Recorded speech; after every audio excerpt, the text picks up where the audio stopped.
সংবাদ শুধু তথ্য নয়, কখনো কখনো এটি আমাদের সামনে এমন কিছু প্রশ্ন তুলে ধরে যেগুলোর উত্তর খুঁজতে গেলে বোঝা যায় আসল সংকট কোথায়। আজকের এই প্রতিবেদনে আমরা দেখব সড়ক নিরাপত্তা থেকে শুরু করে জ্বালানি সংকট, জনস্বাস্থ্য আর বৈশ্বিক রাজনীতি, সবকিছুর ভেতরেই লুকিয়ে থাকা বাস্তব চিত্র। এবার আসি এমন এক বাস্তবতায় যা আমাদের প্রতিদিনের জীবনের সঙ্গে জড়িত: সড়ক দুর্ঘটনা।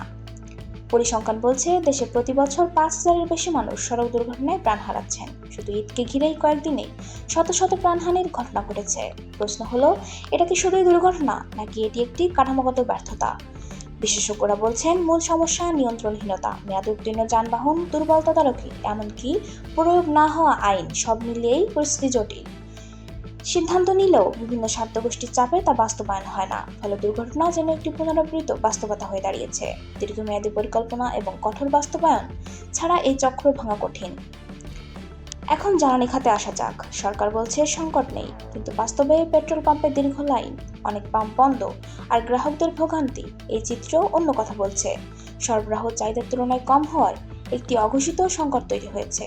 এই পরিস্থিতিতে অবৈধ মজুতকারীদের বিরুদ্ধে কঠোর অবস্থান নিয়েছে সরকার, এমনকি তথ্য দিলে পুরস্কারের ঘোষণা দিয়েছে। কিন্তু প্রশ্ন থেকেই যায়, যদি সরবরাহ ব্যবস্থার স্বচ্ছতা ও দক্ষতা না বাড়ে, তাহলে কি শুধুমাত্র অভিযান দিয়েই এই সংকট সমাধান সম্ভব?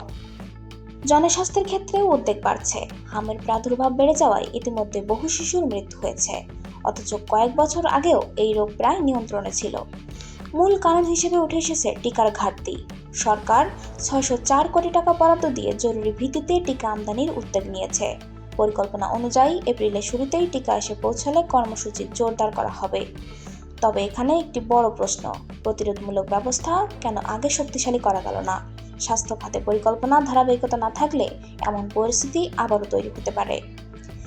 রাজনীতির ময়দানেও উত্তাপ কম নয়। গণভোট, নির্বাচন এবং সাংবিধানিক বৈধতা নিয়েই বিতর্ক নতুন করে প্রশ্ন তুলেছে রাষ্ট্র ব্যবস্থার স্থিতিশীলতা নিয়ে।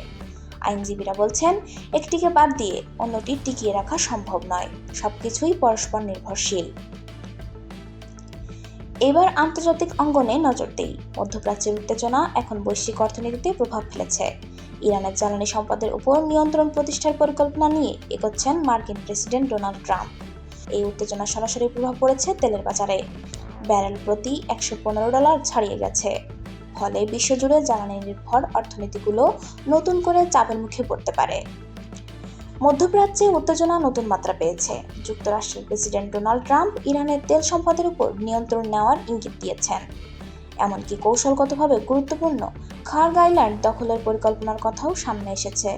এই সিদ্ধান্তের বিরোধিতা করছেন মার্কিন আইন প্রণেতারা, কারণ এতে সংঘাত আরও বিস্তৃত হওয়ার আশঙ্কা রয়েছে।